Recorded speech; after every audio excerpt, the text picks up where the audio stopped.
ว่าแก้มแปรแลเอ้ยแก้มเจ้าแปรแลหันนอดเข้าไว้แน่ย่านมันเหี่ยมันห่วย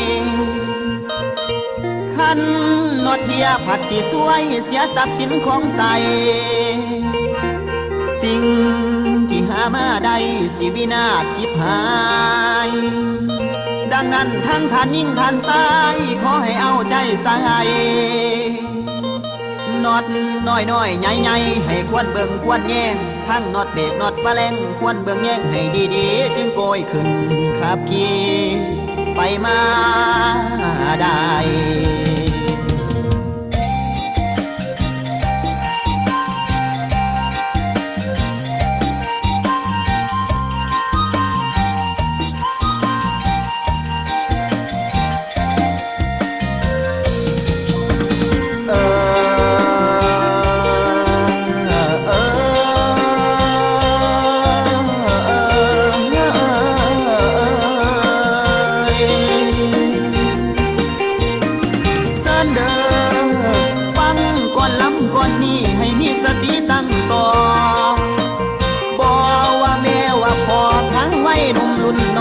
ฟังข่อยสีก้าวล้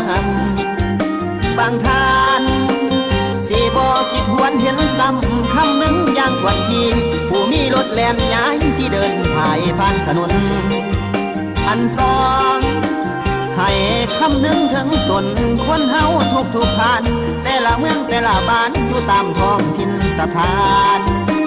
นอดของเมืองของบ้านอยู่เฮือนซานน้อยและใหญ่ท่านบ่เกี่ยมเบิ่งไว้มันสิหลุยหลอนลมเหลือนอดกลมกองนั้นทั้งทหารและตำรวจสำนักงานใหญ่น้อยก็คือดำดอกดังกันเรื่องกงจักว่านั้นทั้งของรัฐของบุคคลเอกชนหรือเศร้าส่วนตำรวจทั้งเศร้าขาถ้าแม่นขันนอดดีสิมีหนาไปมามันก็ง่ายสิไปซื้อไปขายไปเฮ็ดหน้าที่นั้นมันก็ได้ดังใจคอยจะสมมุติว่ามีดอกโดยสารคันหนึ่งแล่นแต่เหนือตลอดไปปากเสหอดเวียงจันทน์บาดโซเฟอร์ลงหันนอดฟ้าแรงไม่มาหอดสวรรค์เขตผัดคิดลงทางห่างแคมทางอยู่กับที่ถึกเสียชีวิตย้อนเลยตายถึงอีนี้ถึกเสียชีวิตนี้อยู่กับที่6 คน25 คนผัดยังเจ็บดอกบัวปีเป็นหายผู้บ่ตายก็โซลาทั้งเจ็บขาเจ็บแข้งบางคนถือเก็บแห้งของแพงก็บวกซ้ำทั้งเป็นทำใส่หนองบาดว่าเจ้าหน้าที่สอบถามไปกวดกาทางกองหัวบุล้อมจับขาเบ็ดเกี่ยวขั้นเลขหลุดทิมขั้นถอนแล้วตั้งแต่หึงย้อนว่าขาดสติหำพึงนี่ในการขับขี่ขับรถออกเคลื่อนที่ผัดลืมกวดลืมกาเลยเกิดมีปัญหานี่เสียหายหลายอย่างเสียหายหลายอย่างนอดอันเดียวผ้าแต่มานเลยนอนปังงางอยู่ถนน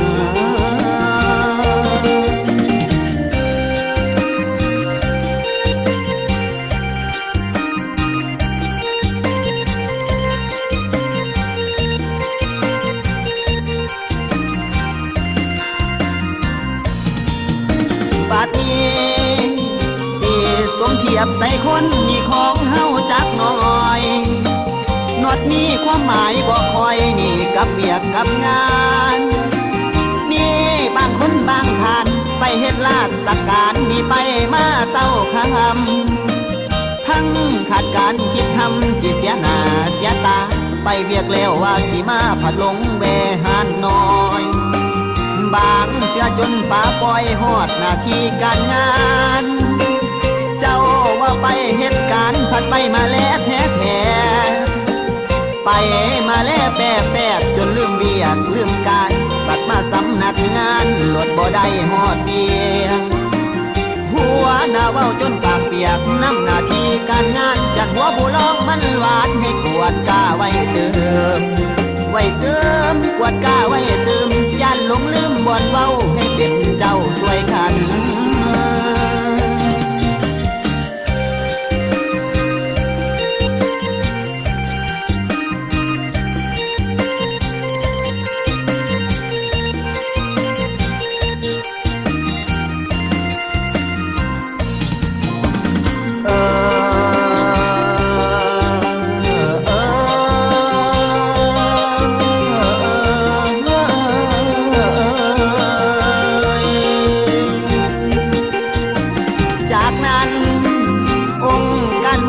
าวหั